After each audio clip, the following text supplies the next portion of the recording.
Um, tonight's topic is the journey home. How can we return to the heart of Europe? On it.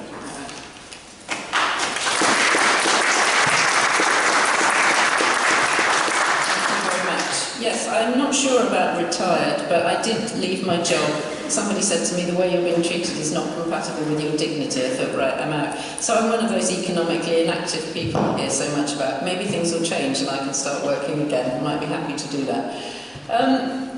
Before I started, I just wanted to say that I'm sitting here looking at these two plaques.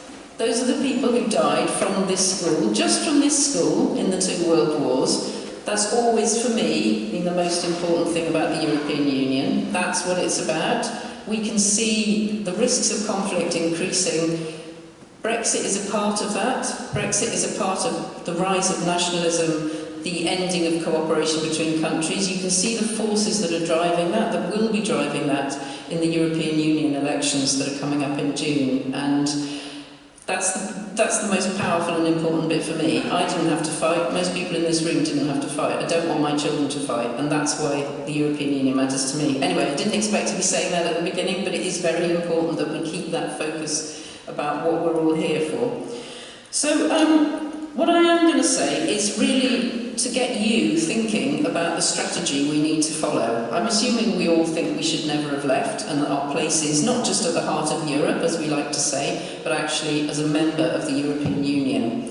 But I think we're in quite a difficult time in terms of what we should be doing to make that happen. So when you stand here at a sort of, it's not quite a pulpit, it feels a bit like that, it's definitely a lectern, and I'm the person that should have all the answers. But I don't have all the answers. I think what I'm going to spend my time doing is being a little bit provocative in terms of what the questions might be.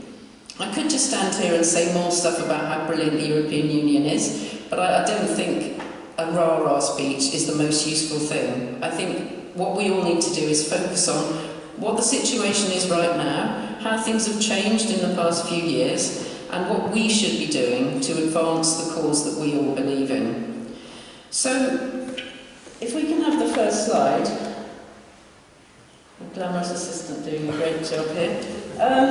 This is polling on whether people think it was the right or wrong decision to leave the European Union. And this is very cheering. Most people know that we've made a mistake. Most people no longer think it was the right decision to leave the EU. Now, because of the way people's opinions about the European Union were very much affected by their age group, every year that passes, more people who thought Brexit was a good idea are no longer with us, and more younger people are coming through to being of voting age. I was slightly concerned at the beginning of this that they only sneaked this through. A couple of years later, that demographic factor on its own would have been enough to mean that we stayed in the European Union.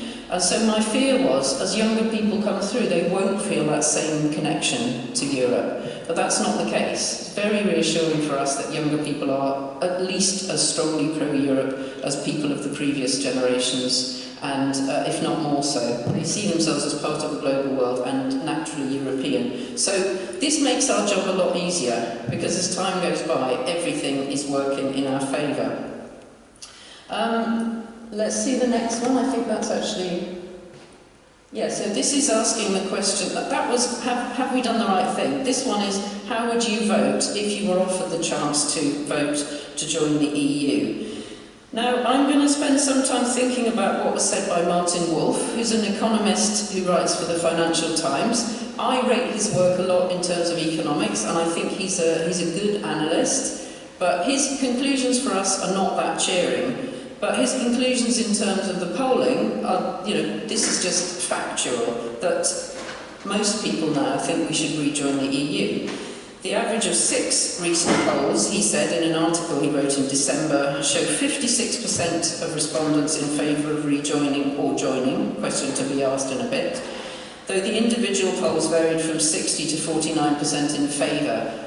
Most people already think we should rejoin, and we're well on the way to the supermajority of 66%. Small caveat, a lot of people say that they don't know. That was always the case. It's a complicated question. But basically, if you think we should be members of the EU, you're in a majority already in this country. But Martin Wolf goes on to say there are 3 decisive reasons why, in his view, we should not be talking about rejoin right now. And these reasons are, first, he says, I'm not saying I agree with this, I'm just saying this is kind of received opinion about where we are in terms of that debate about whether we should join the EU. He says the first thing is it will create a host of new and damaging uncertainties. I think here he is thinking as an economist, and what he's saying is, you know, we've gone through all that stuff about the trading relationship. People have looked at our economy and decided whether or not to invest in it, and lots of people haven't invested just because of the uncertainty. So he thinks, at least we know the position now. It's a risk to reopen all that again. That's his first reason. His second reason is that it would tear British politics apart, he says dramatically, just as they were calming down. Calming down, question mark in my mind. But I think this is an important part of the sort of received wisdom about where we are. And this is something that's being strongly reinforced by the Labour Party. Labour are not doing that because they think that's true. They're doing that because they feel it's risking their majority to open up this question, because the coalition they need to build to get a majority is divided on the question of Brexit, right? So this is a bit of received wisdom as well. But I think the point that is important here, where I do agree with him, is that for most people, the 2016 referendum was a traumatic experience. I mean, I can say that for myself, but I probably got shouted at more than most people in this room, but most people remember that with an unpleasant feeling, and they don't want to go back there. So that is, I think, why, as people who want to make this case, it's difficult to approach somebody on the high street, or even sometimes at the dinner table, and say, do you think we made a mistake? Should we change our minds? Because most people are like, don't make me think about that, it was so horrible. That is a big problem for us, I think. But thirdly, he says that the deal the UK would get would be quite different from the one it had, not least because, as Michel Barnier, the erstwhile EU negotiator, has told the Financial Times, the EU today is no longer the EU that the UK left. This is obviously an important point. The EU is moving on. I'll talk about that a bit more in a minute. We have begun to draw the lessons of Brexit in this country. I think this is something where, to me, there's quite a lot of questions around this. I'm not sure if you're aware, but one of the things I'm doing as Vice Chair of the European Movement is organising a series of visits, which in EU speak are called missions, so I call them missions, where visits to national capitals of the existing EU member states, asking them this question. Because people will say, oh, we can't rejoin because we'd have to join the euro, or, you know, we wouldn't get the rebate, or we'd have to, you know, all sorts of things people say we'd have to do to rejoin. The reality is we don't know. If we wanted to join, we'd have to go into negotiation. And then it's a question of to what extent the other countries think it will be a benefit to have us, and what are they prepared to, you know, give us in exchange for that. So that's a completely open question in my view. But it is true to say that we did have a very sweet deal, in the sense that we had, you know, the rebate and lots of opt-outs and carve-outs. The EU didn't like that. They did that because we were a powerful economy and they wanted us as part of it. But I think it was a sweet deal, but it was also a deal that always left us with one foot outside. We won't be able to get back in on that basis, and personally, I think that's a good thing, because I think if we're going to go back, we're going to have to be real Europeans the next time. This is the highest compliment in the EU. They used to say to me, we know you're a real European, so they're right, actually. So, the political backdrop is not promising for us. Oh yes, I just wanted to put this last poll in just for a laugh. Did anybody see that? I'm sure some of you were involved in that. Yeah, that GB News' own poll showed that 90% of people thought we should rejoin. Sorry, I'm getting a bit out of sync, because I think my next slide is actually Martin Hawke. Yeah, so I've said that. But I think this is an important question about will we be joining or will we be rejoining? And I think the first thing to say is the EU we join will not be the same as the EU that we left. Incidentally, I should say I'm completely confident we are going to join. I'm not quite so confident about the timescale of that, and that's really one of the questions that I'm raising here tonight. How fast can it be? And if it's going to take a while, what do we do in the meantime? I think those are very important questions. But I think it's important that we recognise that it will be a different EU, but also that we start moving forward in our thinking.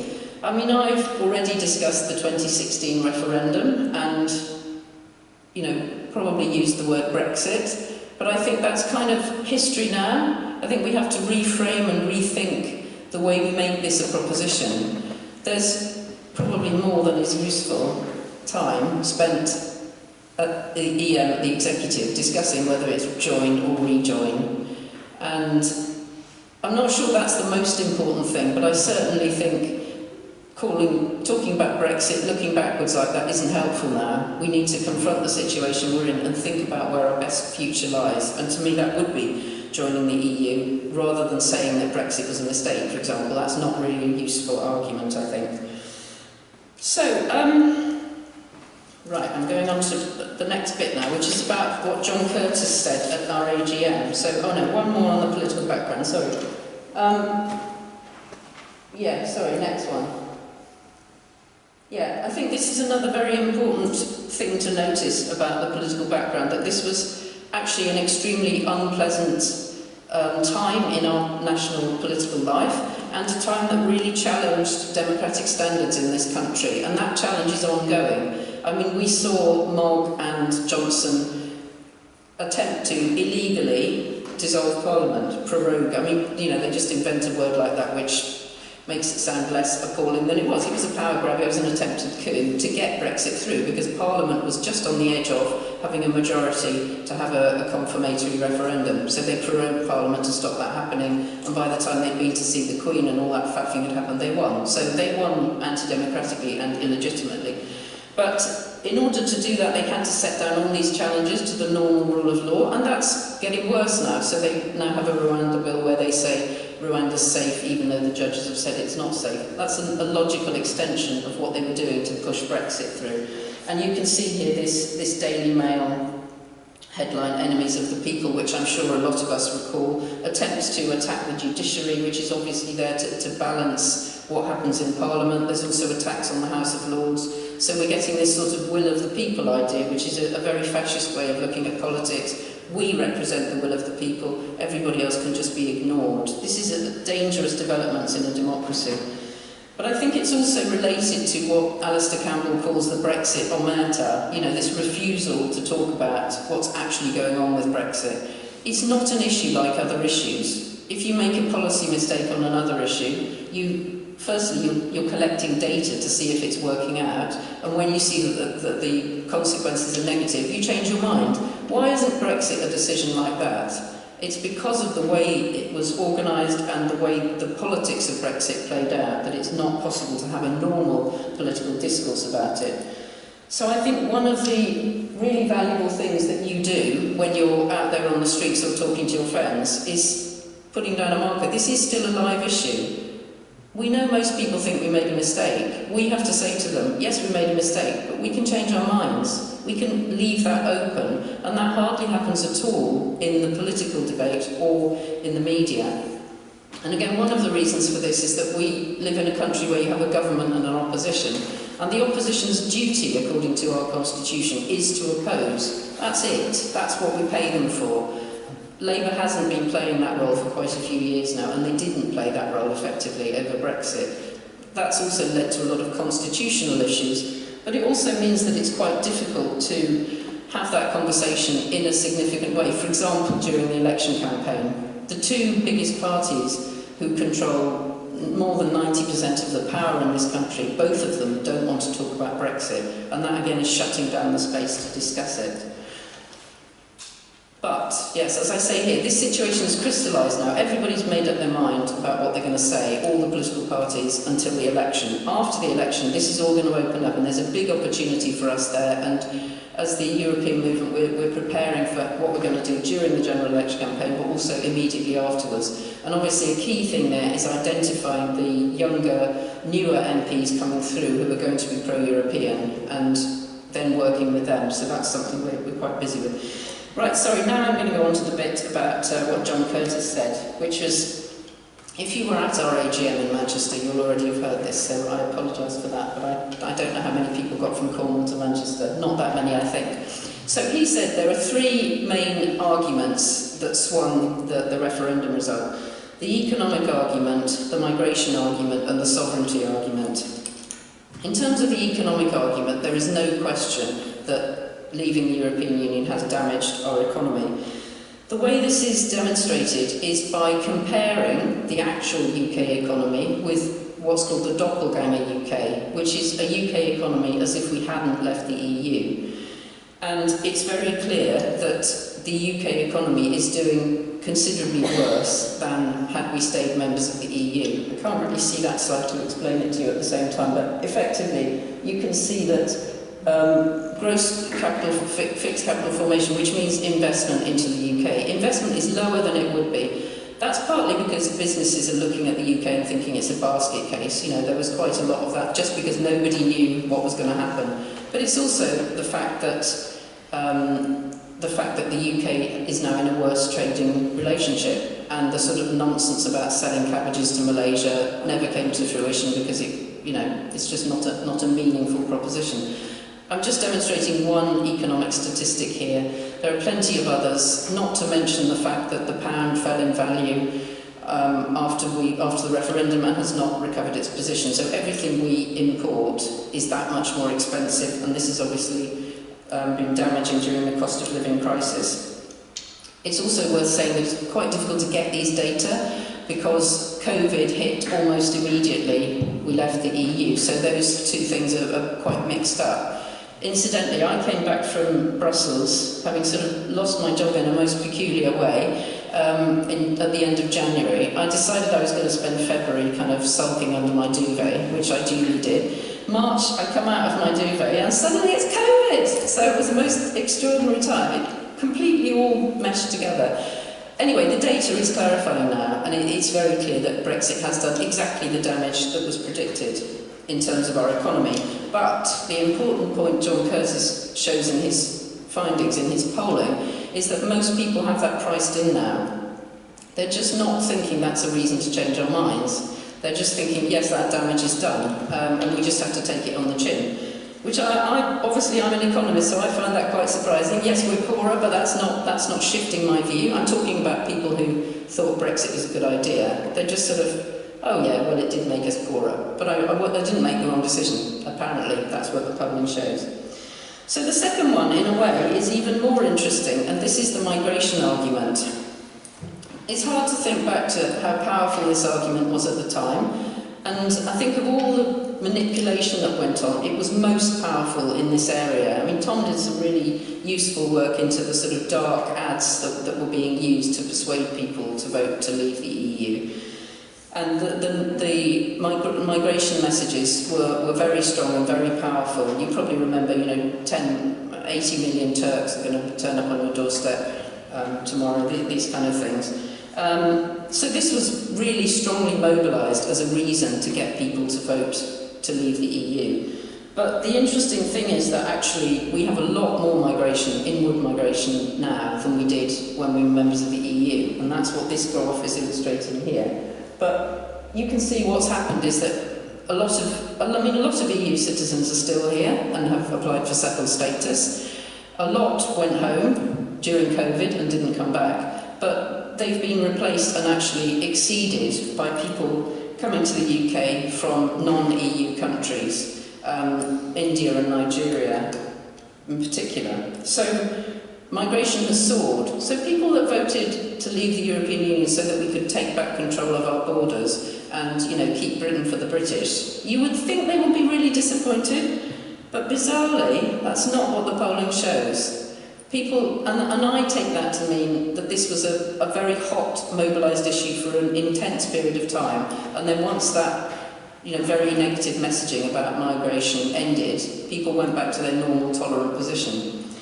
Anyway, whatever the explanation, we do see that people are actually much more liberal about migration than we might have thought from what was happening in June 2016.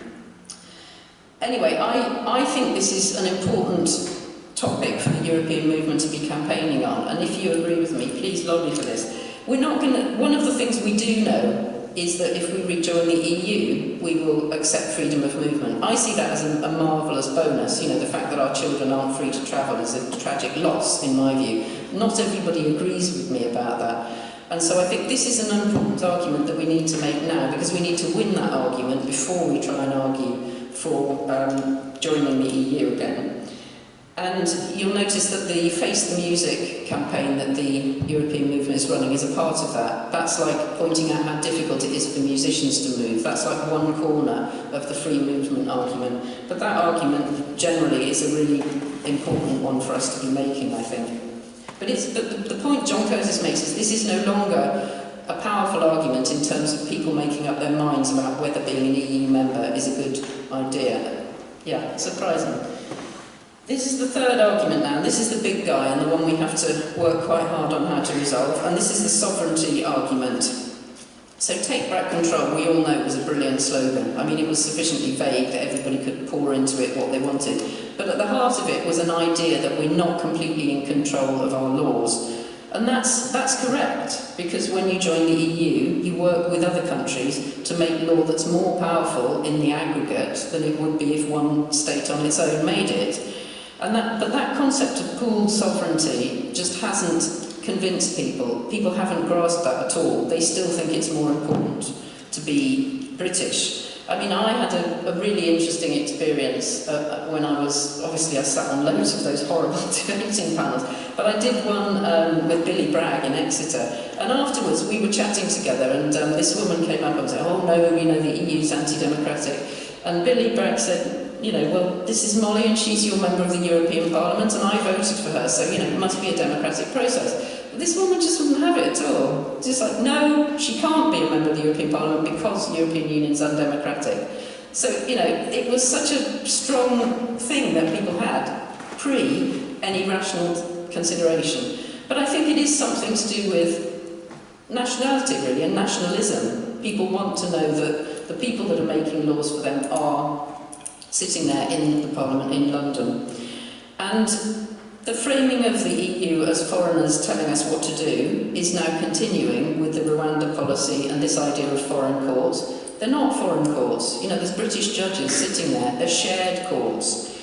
And I think that the greatest irony around this was that when we actually had to trigger the famous or infamous Article 50, we discovered it was actually written by a British lawyer, Lord Kerr. So that's the extent to which, you know, this was European Union lawyers imposing stuff on us. Anyway, he works now to try and get us back into the EU as well, and has a great deal of useful knowledge, as you might expect.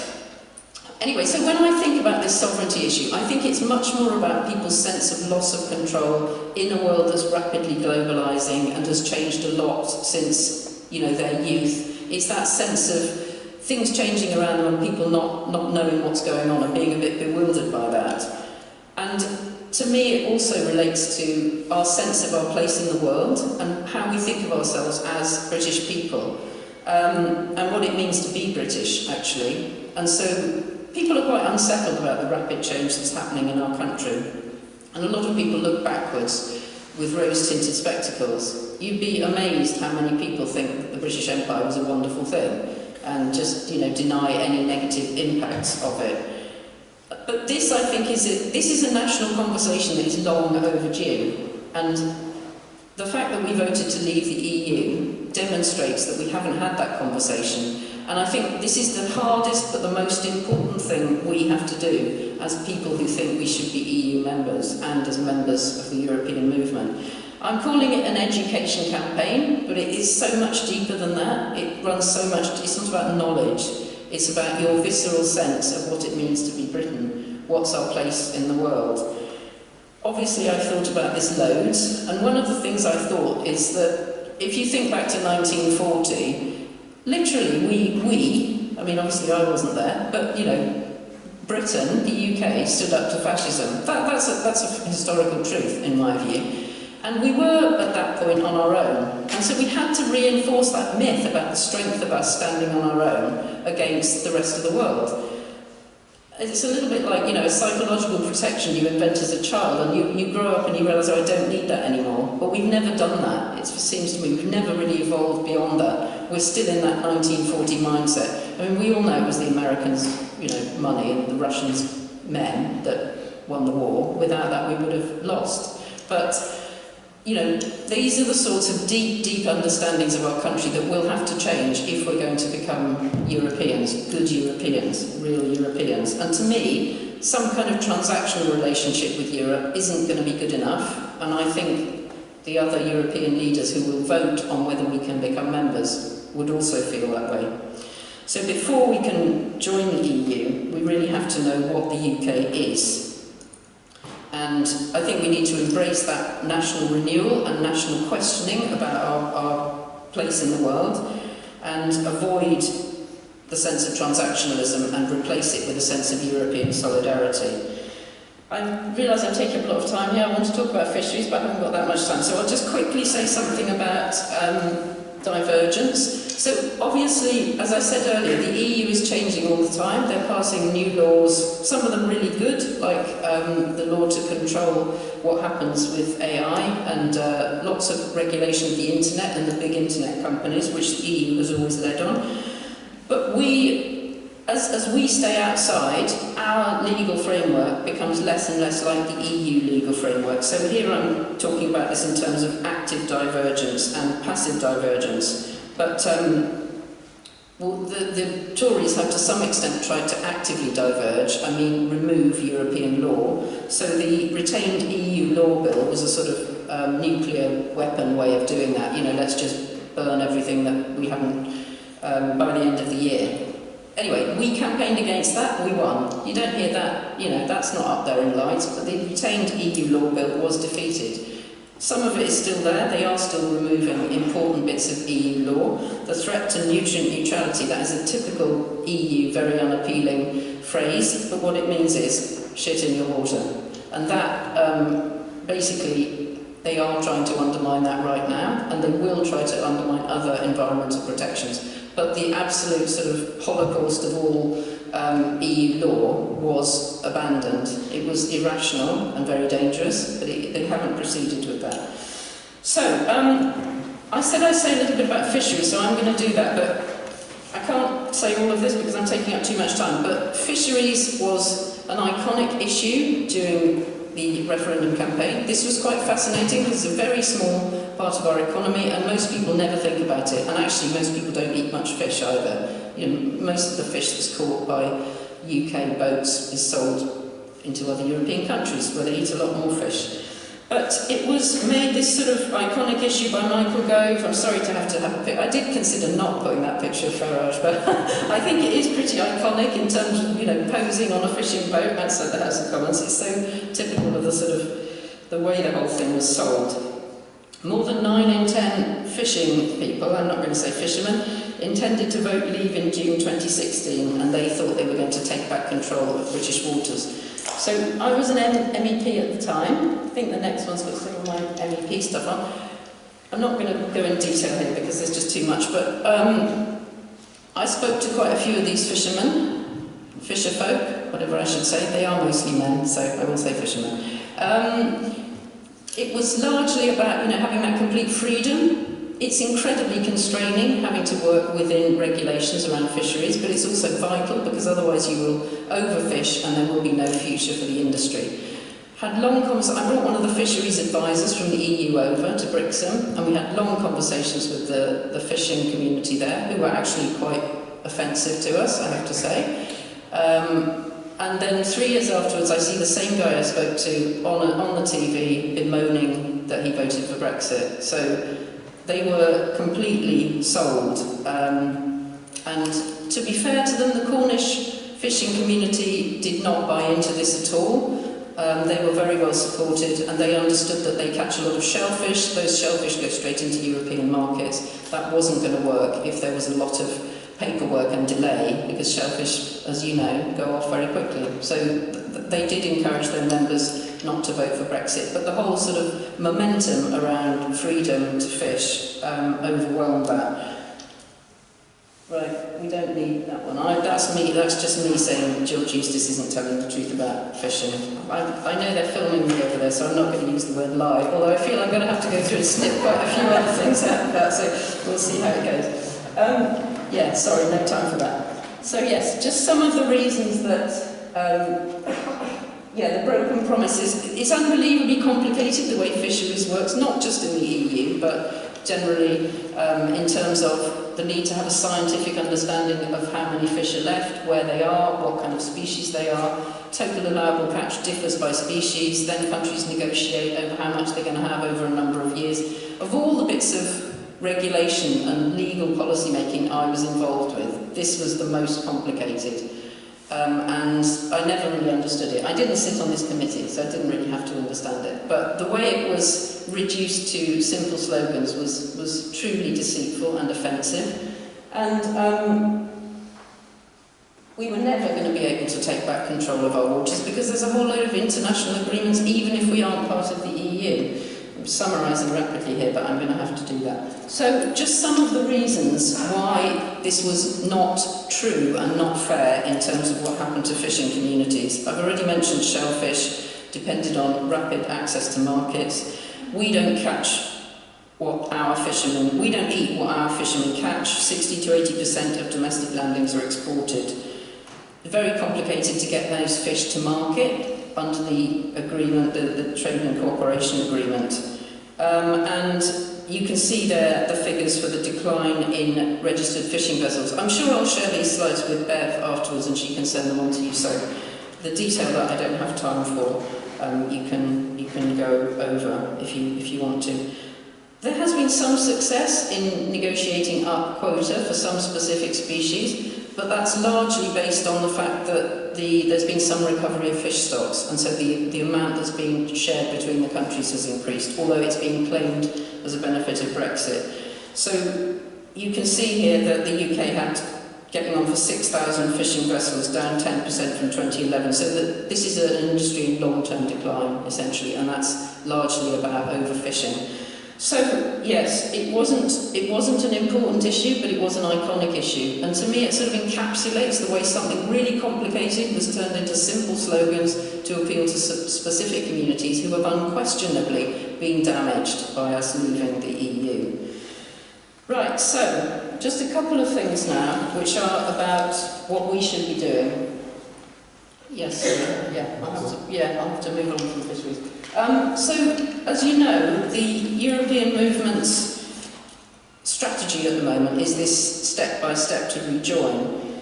Now, the reason we have that strategy, obviously we want to rejoin tomorrow. We don't think we should ever have left. Me, I'm saying. I'm not saying everybody in the room. But that's not going to be possible for a number of reasons. And so we have to have a strategy to fill the gap between where we are now and our eventual rejoining when the time is right. And those are the steps.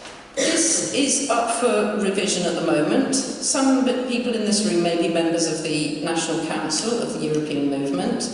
I think you are, Bev, am I right? Yeah, so you can lobby Bev. You can lobby me as well. But we're thinking, are these the right steps? Are these the steps that we should be taking? When we get a new government, I'm not saying if, I'm saying when, just because that's the only way I can keep going at the moment. Now, when we get a new government, they will definitely renegotiate some minor aspects of the trade deal over what they call sanitary and phytosanitary, a vet deal, making it easier in terms of animal products to trade with the EU. That's inevitably going to happen. And this will smooth the re-entry into EU markets, and we also want to make it easier for people who sell services, because the deal we had was weak on services. And so that's a step we all want to take. But in terms of where we are with our relationship with the EU, the most important change that will happen is with defence and security, because this is where the UK is a really important player, and what they would call the European neighbourhood is severely under threat now because of the rise of nationalism in Russia and Putin's aggression.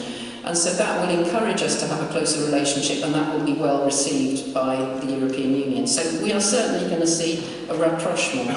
But in terms of actual steps towards rejoining, I think the customs union to me is a fairly painless step and one that would really help us. We don't lose much sovereignty, but the next big step might be single market membership. Now, if we rejoin the single market without rejoining the EU, there's two issues that arise with that. One is we might say, well, you know, we've got all the advantages, why would we join the political institutions?